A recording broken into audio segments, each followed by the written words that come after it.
Assalamualaikum everyone, welcome back on my YouTube channel Learn with Nisar। आज की video का topic है how to crack test MCQs. जो भी टेस्ट होती है MCQs based, for example entry test है आपकी किसी यूनिवर्सिटी की, या फिर जॉब टेस्ट है, या फिर आपकी क्लास में कोई भी एमसीक्यूज़ बेस्ड टेस्ट होती है। तो सबसे पहले हमें कैसे टेस्ट स्टार्ट करनी चाहिए और हम कैसे किसी एमसीक्यूज़ बेस्ड टेस्ट में अपना टाइम सेव कर सकते हैं, टाइम मैनेज कर सकते हैं। जहाँ पे हमारे पास एमसीक्यूज़ ज़्यादा हो और टाइम कम हो, तो हम कैसे टाइम जो टेक्निक्स होती हैं वो यूज़ करके हम सारे एमसीक्यूज़ जो होते हैं वो सॉल्व कर सकते हैं।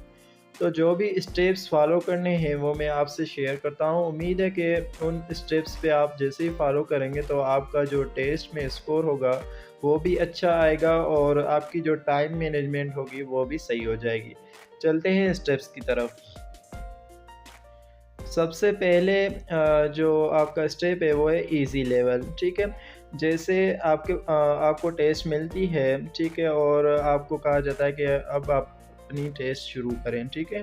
तो आपके पास पहले क्वेश्चन आ गया, आपने पढ़ा जैसे पाकिस्तान कब आज़ाद हुआ, ठीक है। तो उसका जैसे आपने पढ़ा आपको आंसर आ गया, तो ऐसे आपने उसका आंसर दे दिया और नेक्स्ट किया, ठीक है। अब नेक्स्ट जो क्वेश्चन आपका है वो है मैथमेटिक्स का, ठीक है, और रिलेटेड है फैक्टराइजेशन मेथड से रिलेटेड, मतलब कोई भी मैथमेटिक का प्रॉब्लम है जो कि टाइम कंज्यूमिंग है, ठीक है। और सेकंड प्रॉब्लम वो है। अब आप उस पे सोच रहे हैं कैसे सॉल्व होगा, उसका आंसर कैसे आएगा, ठीक है। तो ये आपका टाइम कंज्यूम कर रहा है, इसको फॉर अ वाइल साइड पे रखें। ये स्टूडेंट्स जो हैं मिस्टेक करते हैं कि सीक्वेंस को फॉलो करते हैं, जहाँ पे आपको ये अलाउड हो कि आपके पास 100 एमसीक्यूज़ हैं और आप कहीं से भी कोई भी एमसीक्यू सॉल्व कर सकते हैं। तो क्या ज़रूरत है आपको सीक्वेंस फॉलो करने की? वो एमसीक्यूज़ जो सबसे पहले आपको क्वेश्चन पढ़ते उनका आंसर आ जाए तो वो सबसे पहले कर लें।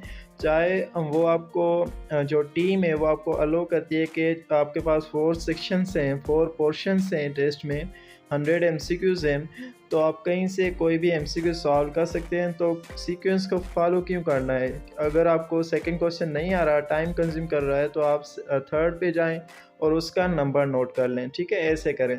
अदरवाइज़ आपको 2 सेक्शन की टाइम है और 2 सेक्शन का डिफरेंट टाइम है, सेपरेट टाइमिंग है कि इस टाइम में आपको ये सेक्शन कंप्लीट करना है।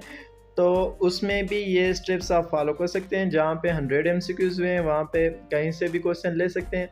अगर एक सेक्शन है आपको 15 मिनट्स का, ठीक है, तो उसमें भी 25 क्वेश्चंस हैं, तो आप उसमें भी ये स्टेप्स फॉलो कर सकते हैं। 25 एमसीक्यूज़ में से सबसे पहले आपको वो क्वेश्चन सॉल्व करने हैं जो कि जैसे ही क्वेश्चन पढ़ें आप, उसका आंसर आपके ज़हन में आ जाए और आप उसको विदिन सेकंड आंसर जो है वो सर्किल का फिल कर सकें और या टिक कर सकें, ठीक है। उसके बाद आता है सेकंड लेवल पे। पहले आपने इजी लेवल के क्वेश्चंस कर लिए, ठीक है, मतलब कि आपने जैसे क्वेश्चन पढ़ा उसका आंसर आ गया, वो सारे क्वेश्चंस पहले कर लें, ठीक है।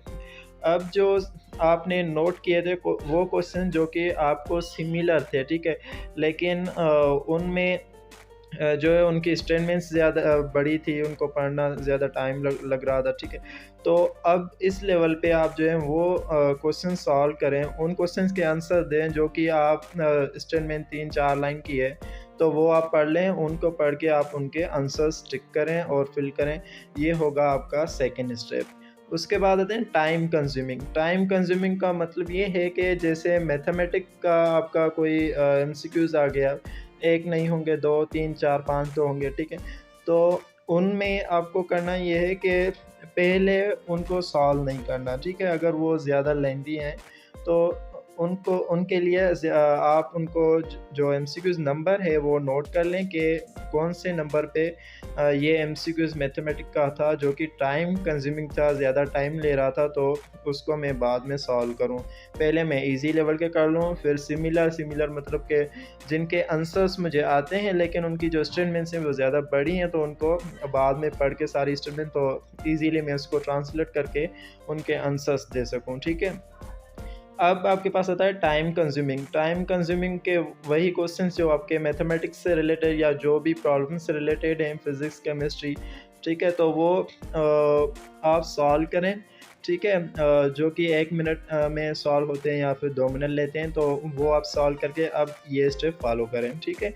इससे होगा क्या, आपकी जो पहले ईज़ी लेवल वाले एमसीक्यूज़ थे वो भी क्लियर हो गए, सिमिलर लेवल वाले भी क्लियर हो गए। उसके बाद आते हैं टाइम कंज्यूमिंग वाले, वो भी आपके क्लियर हो जाएँगे। अब आते हैं वो एमसीक्यूज़ आपके रहते हैं जो जिनके बारे में आपको इतनी नॉलेज नहीं और आपको कोई भी कन्फर्मेशन नहीं कि इसका आंसर क्या होगा, मतलब कि आउट ऑफ योर माइंड है, ठीक है? तो अब यहाँ पे हम अप्लाई करेंगे एलिमिनेशन मेथड, ठीक है? इसका मतलब ये होता है कि आपके पास 4 ऑप्शंस हैं और आपको करेक्ट आंसर का पता नहीं है, ठीक है? तो हम 2 ऐसे ऑप्शंस देखेंगे जो कि क्वेश्चन से मिलते-जुलते नहीं हैं, तो उनको हम रिमूव कर देंगे। बाकी 2 ऑप्शंस जो रहते हैं, उनमें से 50-50 चांसेस जो हमारे होते हैं। अगर आपके पास नेगेटिव मार्किंग नहीं है, तो आपको वैसे भी एमसीक्यू छोड़ना नहीं चाहिए, क्योंकि अगर छोड़ेंगे तो भी आपकी 1 मार्क या 1 पॉइंट जाएगी, और नहीं छोड़ेंगे, गलत होता है, तो भी आपकी 1 मार्क जाएगी, ठीक है? तो छोड़ने से बेहतर है कि आप उसको सर्किल को फिल कर दें, या मेबी आपकी 70% एलिमिनेशन मेथड से ये होता है कि आपका जो आंसर होता है वो करेक्ट होता है, ठीक है? 30% जो होता है वो गलत होता है। तो इस वजह से ये स्टेप भी आप लास्ट में फॉलो करें। जिन क्वेश्चंस के आंसर्स आपको बिल्कुल नहीं आते, तो आप उसमें एलिमिनेशन मेथड ट्राई करें, जिसमें आप 2 ऑप्शंस को रिमूव कर दें, बाकी 2 रहते हैं जो कि मोस्ट सूटेबल हो उसमें से, वो आंसर आप चूज़ कर लें, ठीक है? इन स्टेप्स को फॉलो करते हुए आपका जो टाइम होगा इजी लेवल में, जैसे आपने एमसीक्यूज़ कर लिए, तो वो ऐसे एमसीक्यूज़ थे जिसको क्वेश्चन पढ़ते ही आपको आंसर आ गया, ठीक है? तो उससे आपका ज़्यादा टाइम सेव हो गया। अब उसके बाद आते हैं सिमिलर लेवल, उसके भी आंसर तो आपके आते थे, लेकिन स्टेटमेंट्स बड़ी थी और उसको पढ़ के ट्रांसलेट करना था, थोड़ा टाइम लग रहा था, तो इस वजह से वो भी आपके सॉल्व हो गए। अब टाइम कंज्यूमिंग वो हैं जैसे क्वांटिटेटिव रीजनिंग, या फिर हम कह सकते हैं कि मैथमेटिक्स से रिलेटेड हैं, जिनको सॉल्व करने के लिए थोड़ा सा टाइम चाहिए, तो अब वो हम सॉल्व करेंगे जिसके बारे में हमें सॉल्यूशन आता है और हम वो सॉल्व कर सकते हैं, तो उस पर हम ज़्यादा थोड़ा सा टाइम देंगे और वो भी सॉल्व हो जाएंगे। इससे भी आपका टाइम जो होगा वो सेव हो जाएगा। अब लास्ट में देखते हैं कि हमारे पास टाइम भी कम होगा और अनअवेयर, मतलब कि अननोन आंसर्स, अननोन क्वेश्चंस होंगे जिनके बारे में हमारे पास नॉलेज नहीं होगी, तो वहाँ पे हम एलिमिनेशन मेथड अप्लाई करेंगे, जिससे हम जो है मोस्ट सूटेबल जो आंसर होगा वो हम चूज़ करेंगे। ऐसे क्वेश्चंस में आपको ज़्यादा वो कंफ्यूज करते हैं, मतलब सिमिलर मीनिंग वाले ऑप्शंस दे देते हैं, फिर उसमें ज़्यादा कंफ्यूजन होती है, लेकिन वहाँ पे हम एलिमिनेशन मेथड अप्लाई करके उनका आंसर जो होता है वो हम चूज़ कर सकते हैं, ठीक है? अब ये स्टेप्स आप फॉलो करेंगे, इससे आपका टाइम भी मैनेज हो जाएगा, टेस्ट भी अच्छी हो जाएगी, ठीक है? और उसके हिसाब से आपका जो स्कोर होगा वो भी अच्छा आ जाएगा, ठीक है? अब फर्स्ट जो आपका सवाल था, क्वेश्चन था, ठीक है? वो आपने किया और नेक्स्ट पे गए तो मैथमेटिक्स का क्वेश्चन लगा हुआ था, डेरिवेटिव या एंटी डेरिवेटिव से, जो कि टाइम कंज्यूमिंग है, आपके पास टाइम कम है, तो उसको आप फॉर अ व्हाइल नोट कर लें, आपके पास अगर पेज है, ठीक है? नहीं है तो उसको नेक्स्ट कर लें, आपके पास अगर कंप्यूटर बेस्ड है नेक्स्ट कर लें, ठीक है? आपको पेज तो ज़रूर देंगे, ठीक है? तो वहाँ पे नोट कर लें। अदरवाइज़ पेपर बेस्ड है टेस्ट, तो आप पेपर पे ही वहीं पे कहीं मार्क कर दें, कि या फिर आप अपने जहन में बिठा लेंगे, ये क्वेश्चन मैंने अभी छोड़ा है और मैं ये बाद में करूँगा, ठीक है? तो ये सारी जो लेवल्स हैं, स्टेप्स हैं, वो आपको फॉलो करने हैं। इनको फॉलो करते ही आप अच्छा स्कोर हासिल कर सकते हैं, ठीक है?